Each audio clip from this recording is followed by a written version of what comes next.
Assalamualaikum warahmatullahi wabarakatuh. Alhamdulillah, alhamdulillahilladzi ja'ala syahru ramadhana akramus syuhur, futihat bihi abwabul jannah wa ghuliqat abwabun nar. Syahru awwaluhu rahmatun wa awsatuhu maghfiratun wa akhiruhu itqun minan nar. Hadirin dan para pemirsa yang terhormat di bulan yang penuh rahmat. Setelah kajian kita yang lalu tentang keutamaan 2 bulan pengawal Ramadan yang bernama Rajab dan Sya'ban, maka kini tibalah kita akan mengupas tentang Ramadan, bulan yang telah dihantarkan oleh 2 ajudan Rajab dan Sya'ban yang lalu. Pertanyaan penting yang akan kita jawab dalam kajian kita kali ini adalah, mengapa bulan puasa yang tengah kita jalani ini dinamakan Ramadan? Dan mengapa Ramadan disebut syahru awaluhu rahmatun wa awsatuhu maghfiratun wa akhiruhu itqun minan nar? Pertanyaan ini sangat menarik untuk dikaji dalam perspektif spiritualitas batiniah. Untuk menjawab pertanyaan ini, maka izinkan saya kembali melanjutkan pembahasan dengan mengutip kembali referensi dari kitab Al-Ghazali yang berjudul Mukasyafatul Qulub, atau menyingkap rahasia batin atau rahasia hati. Dalam kitab Mukasyafatul Qulub pada bab 102 yang berjudul Fi Fadli Ramadhanil Azim, atau keutamaan bulan Ramadan yang agung, Al-Ghazali menjelaskan, qala al-Baghawi was-sahih anna Ramadhana ismun lisyahri minar ramdha wa hiyal hijaratul muhimmatu. Artinya, Al-Ghazali mengutip Al-Baghawi dan dalam keterangan yang sahih bahwa Ramadan itu nama sebuah bulan yang berasal dari kata romdo, yang artinya batu yang sangat panas. Batu yang panas ini akibat terkena sinar matahari yang sangat terik. Batu kerikil yang panas ini tak ubahnya seperti puntung rokok yang panas, yang kalau dipegang bisa membuat tangan kita melepuh. Orang dulu ketika hidup di zaman batu, ketika ingin membuat api, maka batu-batu itu digesek-gesekkan dan akan mengeluarkan api. Nah, orang Arab biasa menyebut batu kerikil yang panas ini dengan sebutan romdo. Li'annahum kanu yasumuna fil harri syadid. Al-Ghazali menjelaskan, karena mereka setiap berpuasa selalu pas dengan kondisi bulan yang suhunya sangat panas. Orang Arab sudah biasa ketika ingin menamai nama-nama bulan, maka disesuaikan dengan situasi dan kondisinya. Dan bulan puasa selalu jatuh ketika kondisi suhu memang dalam keadaan yang amat panas, yang artinya batu kerikil panas yang bersifat membakar. Nah, dari sinilah kemudian Ramadan diartikan sebagai bulan yang dapat membakar dan menggodok dosa-dosa dan maksiat yang dilakukan manusia.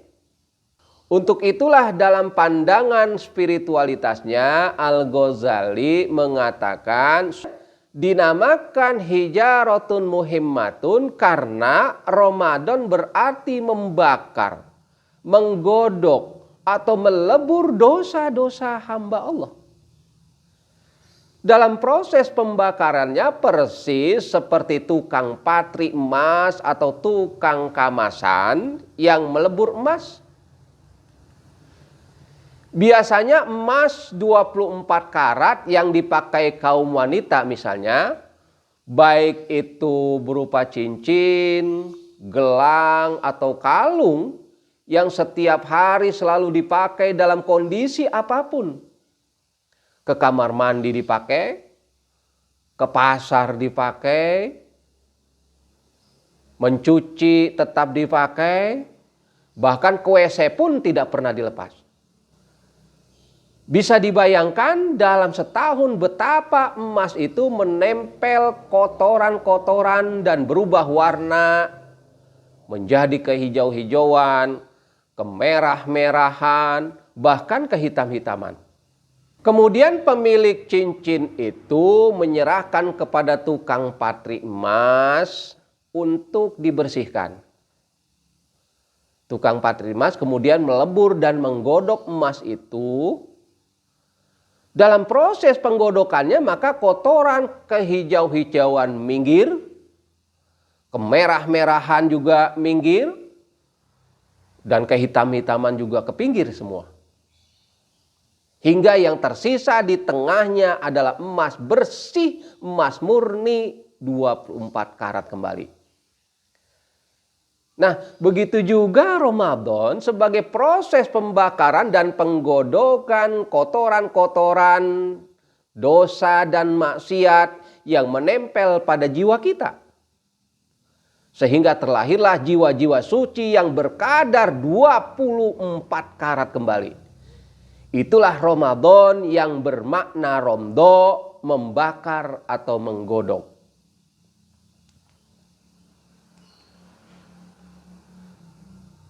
Sebagai penguat dari teori Al-Ghazali tentang romdo tadi, maka Abdul Qadir Al-Jailani, seorang tokoh sufi peletak dasar tarekat Qadiriyah, dalam kitabnya yang berjudul Ghunya At-Talibin, jilid 2 menjelaskan bahwa Ramadan itu merupakan istilah yang terdiri dari 5 huruf.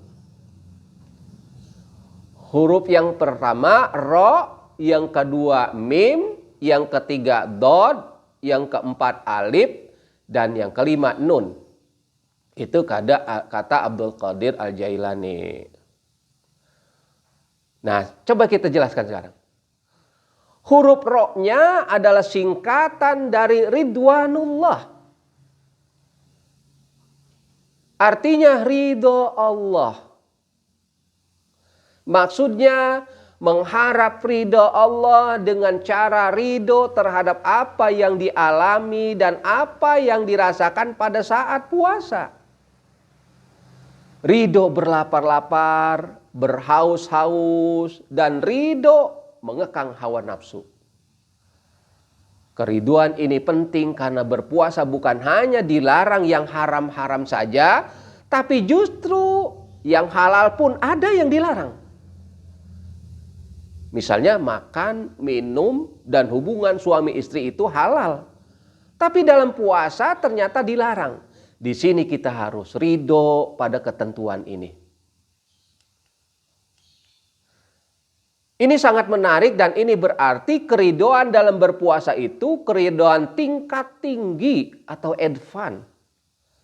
Karena yang dilarang itu bukan yang haram saja, tapi yang halal ketika sedang berpuasa pun dilarang. Seperti makan, minum, dan hubungan suami istri yang sah. Ini jelas ibadah tingkat tinggi. Karena disertai kerelaan atau keridoan. Biasanya kan kalau bulan lain yang dilarang itu yang haram-haram saja. Tetapi ketika puasa yang halal pun dilarang. Keridoan tingkat tinggi ini tidak bisa dimiliki oleh sembarang orang. Kecuali oleh orang yang beriman. Makanya perintah puasa dalam surat Al-Baqarah ayat 183 dimulai dengan kata ya ayyuhalladzina amanu. Kita garis bawahi kata amanu. Dalam konteks ini orang beriman adalah orang yang manut, orang yang rela, ridho dengan perintah Allah. Itulah amanu. Maka garansi melaksanakan ibadah puasa adalah amanu. Orang yang tidak beriman mungkin akan menolak kewajiban puasa ini. Orang yang tidak beriman mungkin akan membantah perintah puasa ini. Karena berpuasa tadi bukan hanya yang haram-haram saja, tapi yang halal pun sebagian dilarang. Makanya kalau tidak ada iman, maka tidak akan mampu melaksanakan puasa. Berpuasa adalah melatih sifat ridho akan kondisi kelemahan,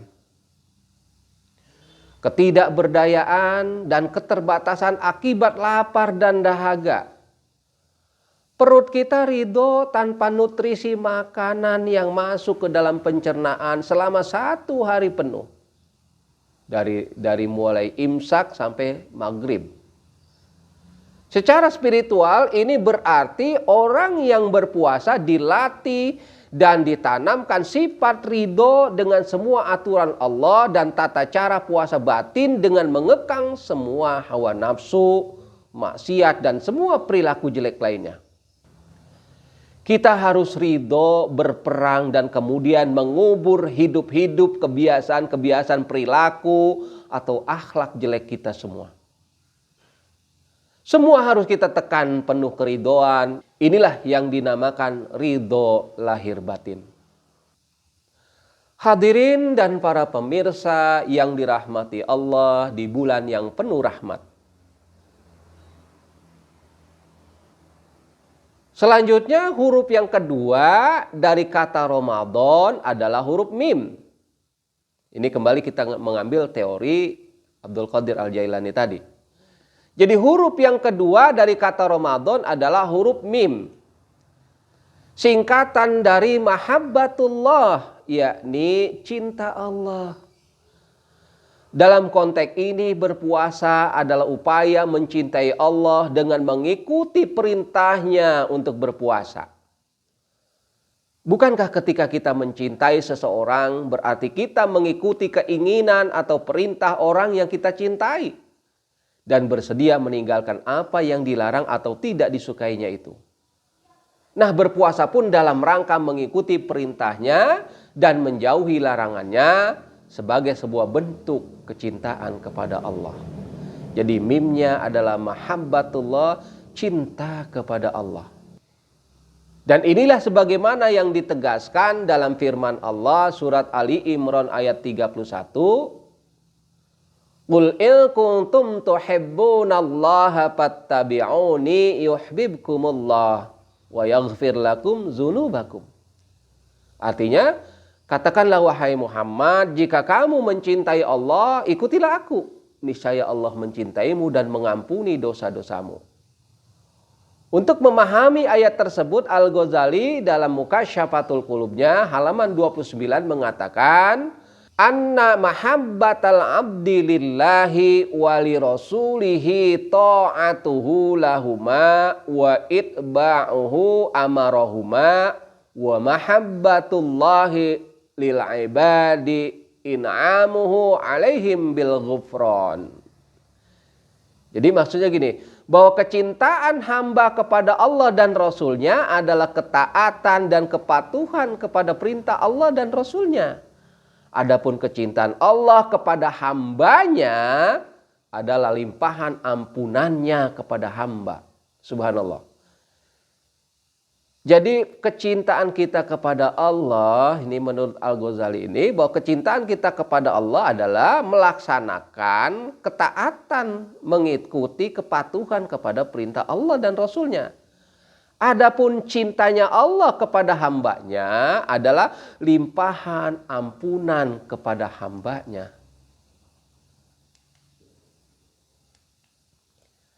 Dari ayat itu dan ditambah penjelasan Al-Ghazali, jelaslah bahwa mencintai Allah adalah melaksanakan perintahnya dan kecintaan Allah kepada hambanya berupa maghfirah atau ampunan.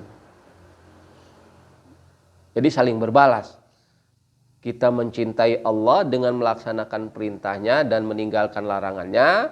Dan Allah pun mencintai hambanya dengan memberikan ampunan maghfirah kepada hambanya.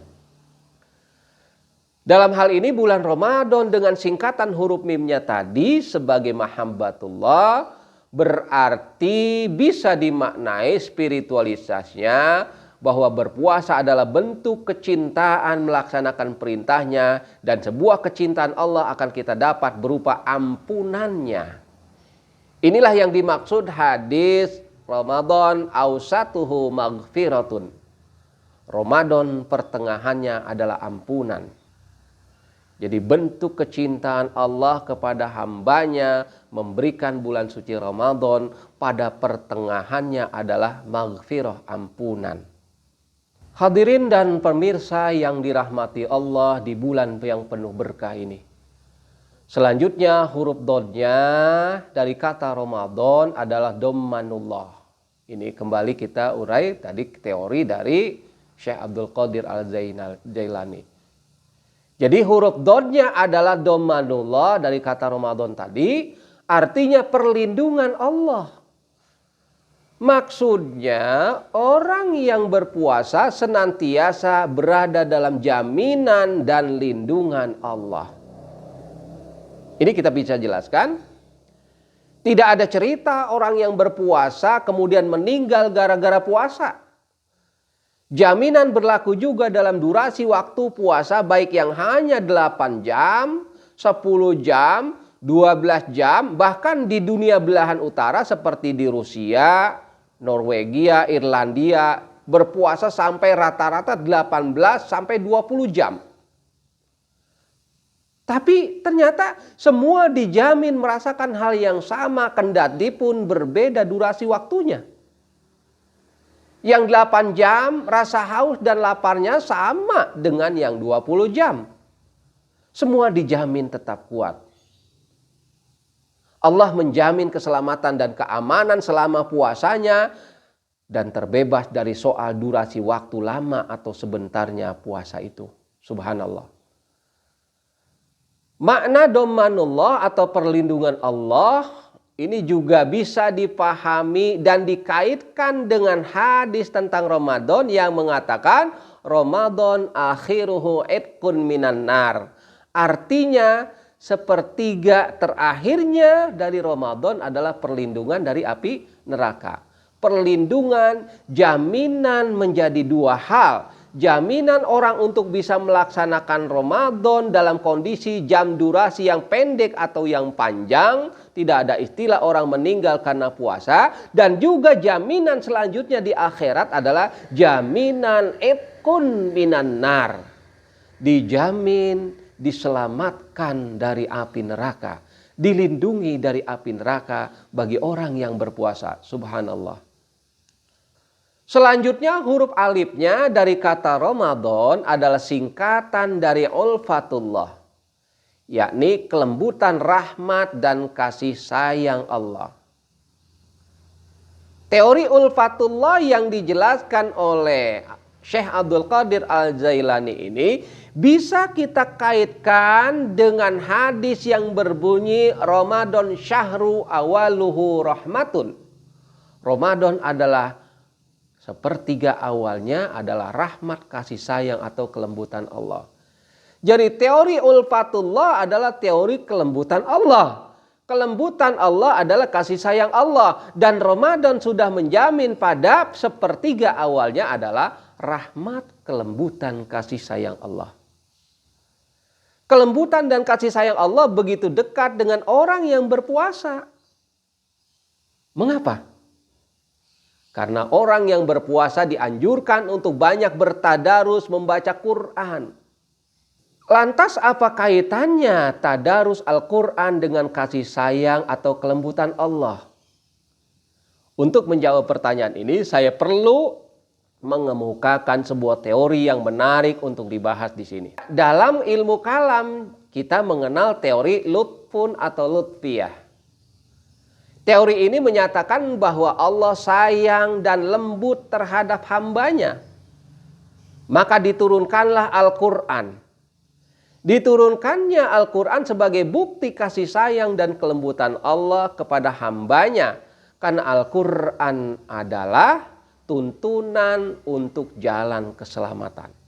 Jadi karena Allah sayang kepada hambanya, maka Al-Quran diturunkan sebagai tuntunan keselamatan. Al-Quran adalah bukti rahmat dan kasih sayang terbesar yang diberikan Allah kepada hambanya. Karena Al-Quran menunjukkan jalan kasih sayang, kelembutan, dan jalan keselamatan, serta jalan menghindar dari kecelakaan atau kebinasaan di dunia dan akhirat. Bertadarus Al-Quran adalah dalam rangka mendekatkan hamba pada kasih sayang kelembutan Allah. Karena Al-Quran huruf per hurufnya, kata per katanya, kalimat per kalimatnya, ayat per ayatnya, bahkan surat per suratnya mengajak manusia pada keselamatan dan terhindar dari bahaya. Ajakan jalan keselamatan ini dan ajakan menghindari dari kecelakaan inilah bukti kasih sayang dan kelembutan Allah kepada hambanya. Dan untuk itulah diturunkan Al-Quran pada bulan suci Ramadan.